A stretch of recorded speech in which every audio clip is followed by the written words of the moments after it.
Alrighty, everybody. So today we're going to cover some of the important bits in Chapter 4 of the textbook. This is Topic 3. And so just know that we're not going to cover everything in this video. I've looked at my YouTube analytics and I've noticed that people don't stick around for the entire video. And so I'm trying to make these shorter, but sometimes it's easier than others. So before we start talking about like victims' rights and victim services, I want us to talk about the different types of victimization, right? So when somebody is victimized, that person and the immediate people around them are considered the primary victims, right? Like, for instance, imagine when you are, let's say your best friend has been victimized in a very awful way, right? You yourself also feel some sort of suffering, right? So a primary victimization affects the actual targeted person or people very close to them.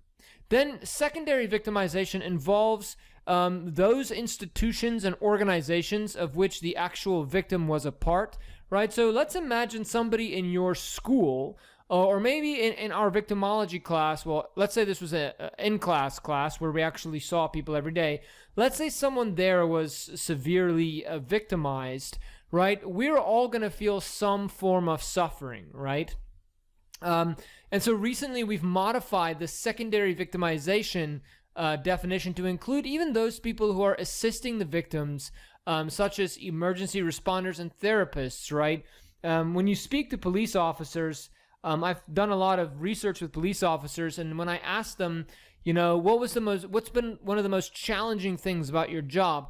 Oftentimes, police officers will refer to times they've approached vehicle accidents and people would die in their arms, right?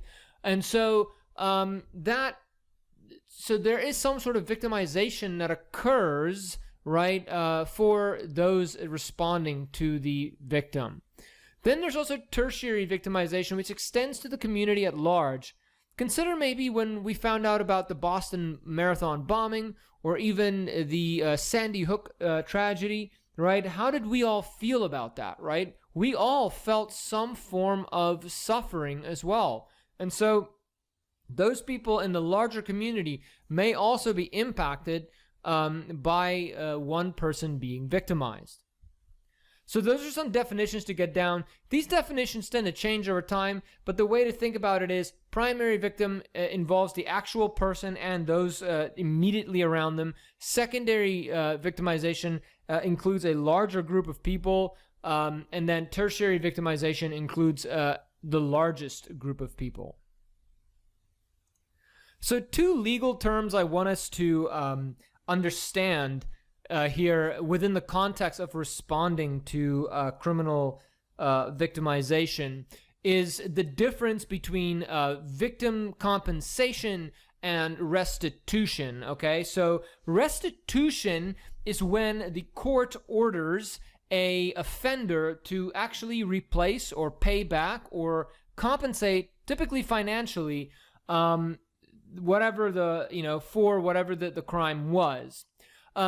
Victim compensation is a legal thing where the actual state uses taxpayer money to pay back the victim, or to at least help reinstate some of the loss that the victim has endured, okay? So victim compensation then is when it comes from the state. Victim restitution is when it comes from the offender. And restitution is typically only imposed in about 13% of cases. And you might say, well, this is weird. You have to think about it like this, right? So let's say somebody breaks into my house and steals my Xbox and then sells it, right? And then they go and they buy drugs with it or whatever. And now they get caught. And now the judge says, okay, well, pay this guy $500 for his Xbox. But the person stole that Xbox in the first place because they didn't have any money to buy drugs, right? So when offenders are already very poor, telling them to pay restitution is useless, right? It actually doesn't do it doesn't help the offender at all, but it also doesn't help the victim, right?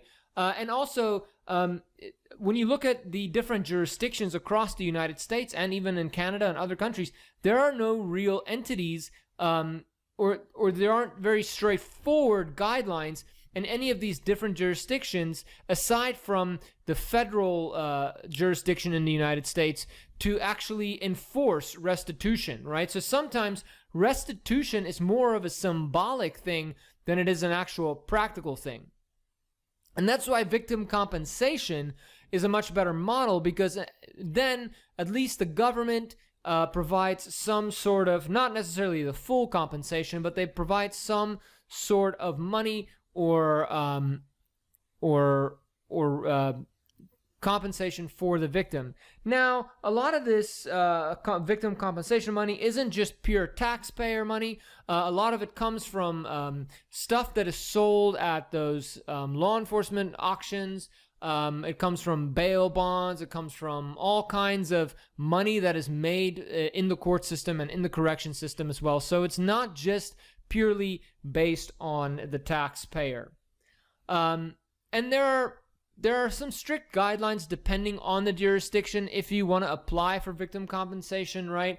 You typically have to report the crime within 3 days that it occurred, and then apply for those funds, within 2 years of the case actually playing out. But the main thing I wanted you to take away from this is that there's a difference between restitution and compensation. Restitution is when the offender pays you. Compensation is when the government pays you. Now, I remember when I was in graduate school, I did observations in a courtroom, and there was a case where a juvenile had broken into an apartment of a bunch of musicians and stole really expensive stuff from them. And then, the judge put a restitution order on this kid, and I thought it was actually pretty stupid. So what ended up just happening is that the kid's parents ended up buying a bunch of new music equipment for the people who lived in that apartment. So sometimes restitution, it's just impractical and it doesn't make sense. And that's why compensation is probably a better model. So when you've been victimized and an offender has been targeted and now they are being processed through the court system, depending on the jurisdiction you're in, you have different rights. So in most states in the United States, there is some form of victim impact statement. A victim impact statement is essentially that after somebody has been found guilty, the victim gets to come to court and provide some sort of a statement about how this crime has impacted them. Now, in some states, you can only provide this in written form. In other states, you're allowed to sit there. In other states, you have to apply to do it. So it's not the same everywhere. But in most states, there's some form of a victim impact statement. Most states also have some form of system in place where they inform you of what's going on with your case. They keep you informed in terms of where the offender is, and what kind of custody they're being held in, where the case is in terms of the stages of the trial and all that stuff if you're not there. So yeah, and then one thing I want to say about the victim impact statements, though, right? So victim impact statements have been a controversial topic because we have the law, right? The law, and especially now in the United States, after the passing of sentencing guidelines, a sentencing guideline essentially says if you've been found guilty of a certain crime, you can serve anywhere between X and Y amount of years in prison, and that is it, right? The reason these were put in place were because before the 1981, we found that Black people, Hispanic people, and poor people were spending way more time in prison than white middle class rich people, or white middle class or rich people. And the reason for this is that parole boards had complete discretion, and judges had complete discretion on how long to sentence people. And so people of these minority statuses and people who were poor were getting sentenced to much longer sentences. And so in response to that, we put these guidelines in place that say, look, you can't do this, all right? And there's some critiques about these guidelines and whatnot. But the problem with victim impact statements, most of the time, victim impact statements don't really impact the sentencing of an offender, and that the sentencing of an offender is typically based on how did they behave in court, what was their character in court, and what was the nature of the crime they were charged with, and what was their prior record, right? And those are really the three things we want sentencing to be based on, right? And what we did find is that the reason why victim impact statements are a good thing is that for oftentimes, it makes victims feel like they've gotten something off of their chest, right? It must feel good that when you've been victimized and now this person is going to go to jail for 20 years, for you to just tell them off one last time in front of the court, right? Tell them, hey, this is how it felt. Now, at the same time, there is some research that says that in some cases, victim impact statements don't really provide any satisfaction to the victims. What we do find is that victim satisfaction depends a lot more on whether a judge acknowledged the statement rather than the offender, and the degree to which the victim received more information about the case and how it was playing out. So victim impact statements are a good thing most of the time. They provide some form of satisfaction for the victim, especially when the judge recognizes it, but they don't always provide as much satisfaction as we might think, and at the same time, what does provide a victim satisfaction is when they are informed in terms of how their case is playing out. So let's consider some services for victims. Now, we're not going to talk about every single victim service, but some important ones, right? So in the 1970s, we saw this change in the way that society saw women, okay? The 1970s were a great time for women's rights. Before the 1970s, like, rape wasn't taken as seriously as it is today, and living in today's world, growing up in the time that I grew up, it's almost absurd to believe that, 40, 50, whatever, 60 years ago, that people didn't really consider rape to be as serious, or at least the criminal justice system didn't really respond that well to the crime of rape, right? And so with the movement with the feminist movement, society's response to rape became a lot better. So what first started off were these rape crisis centers, right? Where instead of you going directly to the police and sort of being judged the whole time, you go to a place where people understand exactly what you've been going through, and they provide you some of this initial services that you might need after such a very invasive form of victimization, right? I mean, I am a man, and so, there's only a certain extent to which I can understand what it must feel like for especially for women to be victims of rape. But I can imagine it is. I mean, I've had my house broken into, and I felt like my safe space was violated. Right? Just imagine how much worse it must be in the case of rape for somebody. Right? So that shatters your ability to trust people, your ability to look at other people from other genders, your ability to feel any sort of sense of security around other people, right? And so having a resource in the public where you can go and talk to people about it and get some help is useful in helping you overcome this awful victimization.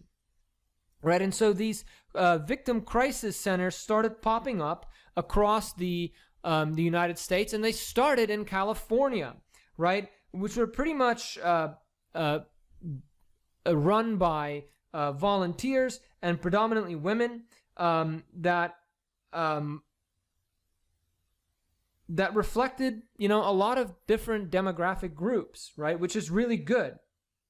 And people at these centers would provide you with, feelings of security. At some of these places, they would provide you shelter.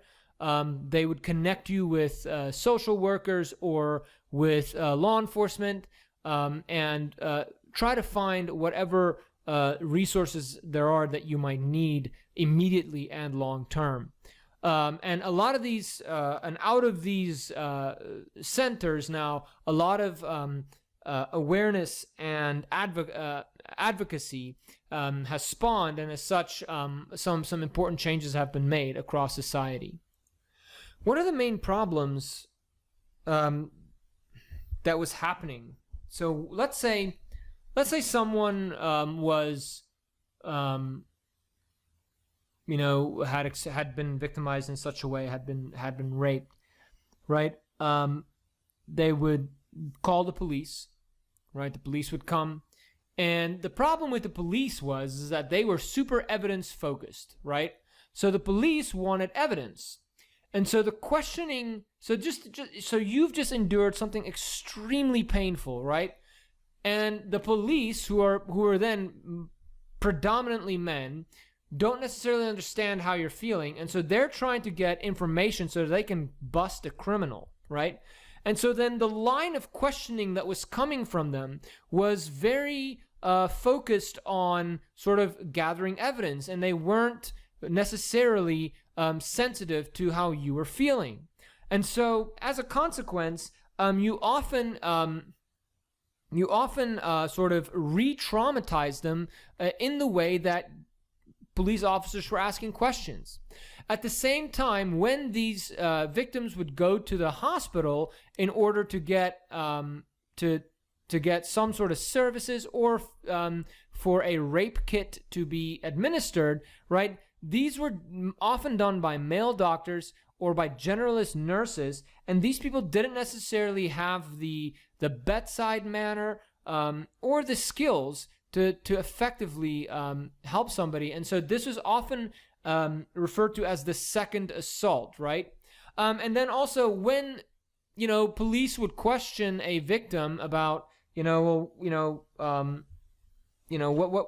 what led to this rape, right? They would often use judgmental language, and would sometimes made the victims feel like they were providing damning information, right? Such as asking them, well, do you often have sex with people on the first date?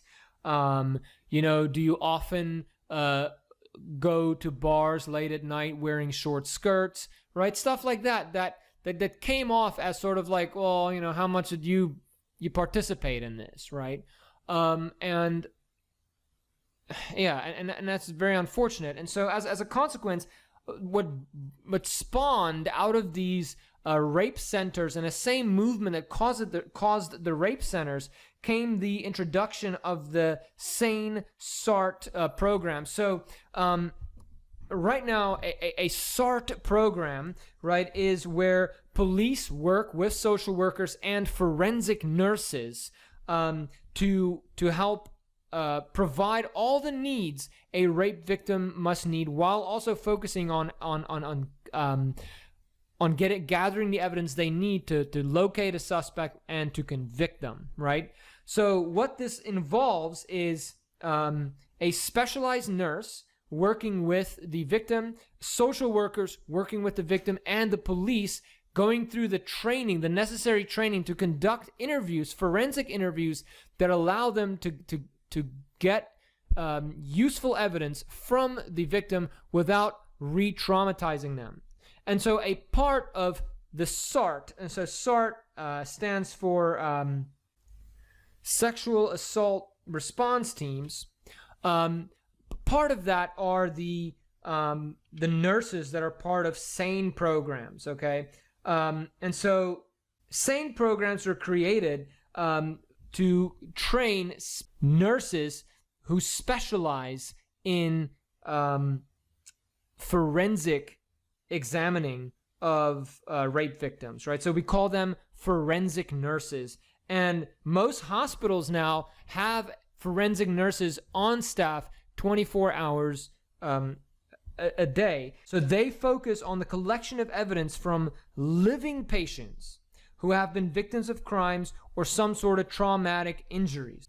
So one thing that is pretty scary is that about 15% of all violent crimes are domestic or intimate partner violence.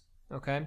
So that's massive, right? So domestic or intimate partner violence is more typically experienced by women. In fact, about 1 in 5 women experience some form of IPV or DV, while 1 in 7 men experience it. And again, so IPV or domestic violence are people who are being physically or emotionally abused by people who are their spouses or live within their general household, or are part of their family in some way. And again, these types of crimes were typically seen by the police as sort of like, well, this is not our space. Deal with your own problems at home. And then again, with the same feminist movement in the 1970s that brought that shone a light or shined, whatever. English is my second language. I don't have to be perfect. That illuminated or elucidated the issues of rape, did the same thing with domestic or IPV, or domestic violence or IPV, and so as a consequence, the law started responding to this, and we started seeing a lot of victim services, especially these quote unquote battered women shelters popping up across the United States and Canada, and today there's about 1,200 of these in North America. And the good thing is, right, these are now pretty well-oiled machines, and pretty much any town has them now, or has some sort of access to them. And when they first started, they were sort of like these volunteers and paraprofessionals, to where now there are like a strong, well-funded programs that help women escape these situations and find work for them, and get them in a position where they are safe. Because the problem is, right, and this is largely due to patriarchy, especially for women, is that oftentimes women were dependent on men, right? And so when men would beat on their wives, and the women would say, I'm over this shit, I'm leaving. The men would say, well, what are you going to do? What kind of money? Where are you going to live? How are you going to afford food, right? And so this would often keep the women there. But with these